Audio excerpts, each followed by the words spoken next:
यूं तो मेले कई जगह लगते हैं, खास करके सावन मास में देश भर में मेलों की धूम होती है। लेकिन राजस्थान के उदयपुर शहर में लगने वाला हरियाली अमावस्या का मेला विश्व के अनूठे मेलों में शुमार है। क्यों? इस मेले की खास बात यह है कि 2 दिवसीय मेले का दूसरा दिन केवल महिलाओं के लिए रिजर्व होता है। यानी दूसरे दिन के मेले में पुरुषों के लिए नो एंट्री। 125 सालों से चली आ रही ये परंपरा आज भी कायम है। इस मेले की शुरुआत तत्कालीन महाराणा फतेह सिंह के कार्यकाल के दौरान सन 1898 में शुरू हुई थी। महाराणा फतेह सिंह जी ने दुनिया में पहली बार महिलाओं को अकेले मेले का आनंद उठाने का अधिकार दिया था।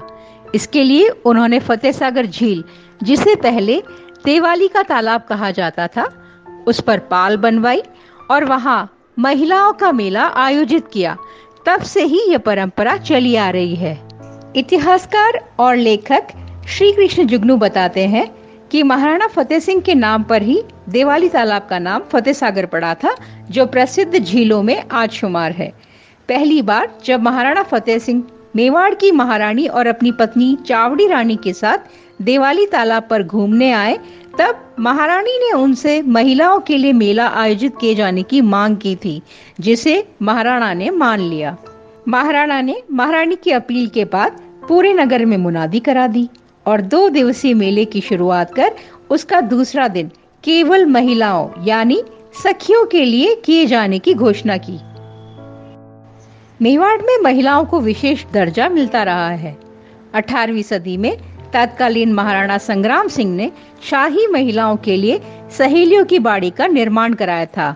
इस बाड़ी में उनकी रानी विवाह के दौरान आई 48 सखियों के साथ हर दिन प्राकृतिक माहौल में घूमने का आनंद लेती थी।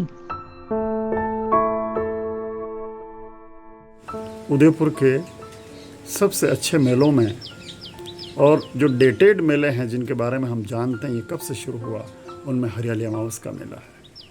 ये मेला 1899 में जब फतेह सागर बनकर तैयार हो गया और पानी आ गया, तब दरबारियों ने महाराणा फतेह सिंह जी से आग्रह किया कि आप तालाब देखने पधारो, और आयोजन बना मेले का, मिलने का। महिलाओं से खाद्य सामग्री दी गई और दुकानें लगवाई गई, पुआ की, भुजिया की, पापड़ी की, यही तो थे उन दिनों। और इसके बाद महाराणा पधारे, रानी भी साथ में, बढ़त कुंवरी। आप देखिए, एक मेला आगे बढ़ता है और वो एक ऐसा आयोजन हो जाता है कि जिस दिन दोनों साथ थे उस दिन दोनों का मेला, यानी स्त्री और पुरुष दोनों ही आ सकते हैं। और उसके बाद जिस दिन केवल रानी जी जो देखने पधारी, तो उस दिन केवल रानियों का, बेटियों का, बहुओं का, दादी का, सबका मेला हो गया। यानी ये महाराणा की आज्ञा थी, एक दिन सबका और एक दिन केवल महिलाओं का। पूरे संसार में उस दौर में आधी सदी का मेला इस उदयपुर में शुरू हुआ और आज तक ये निरंतर है। बीच के छोटी सी कोरोना काल की अवधि को आप छोड़ दीजिए, बाकी तो इस मेले की रंगत, संगत और पंगत बनी रहती है। यहाँ लगे विभिन्न स्टॉलों से महिलाओं ने घरेलू उपयोग के सामान, सजावटी वस्तुएं, रेडीमेड कपड़े, बैग, जूते, सौंदर्य प्रसाधनों आदि की जमकर खरीदारी की। मेलार्थियों ने फतेह सागर के देवाली वाले छोर, यूआईटी चौराहा और सहेलियों की बाड़ी के सामने लगे हुए डोलर चक्रियों पर झूलों का जमकर लुत्फ उठाया। बच्चों ने छोटे झूलों, चक्रियों, मिकी माउस आदि पर खूब मनोरंजन किया। मेलार्थियों के मनोरंजन के लिए विशेष सांस्कृतिक कार्यक्रम भी आयोजित हुए। पश्चिमी सांस्कृतिक केंद्र लोक कला मंडल की ओर से कठपुतली, राजस्थानी गीत, कालबेलिया डांस आदि कार्यक्रम हुए। पुलिस ने भी अपने बैंड के माध्यम से मनमोहक धुन बजाकर सभी का मनोरंजन किया। इस अवसर पर नगर निगम की महिला पार्षदों के लिए लहरिया प्रतियोगिता भी आयोजित हुई, जिसमें विजेताओं को महापौर द्वारा पुरस्कृत किया गया। इस वर्ष हरियाली अमावस्या का मेला 17 और 18 जुलाई को आयोजित किया गया।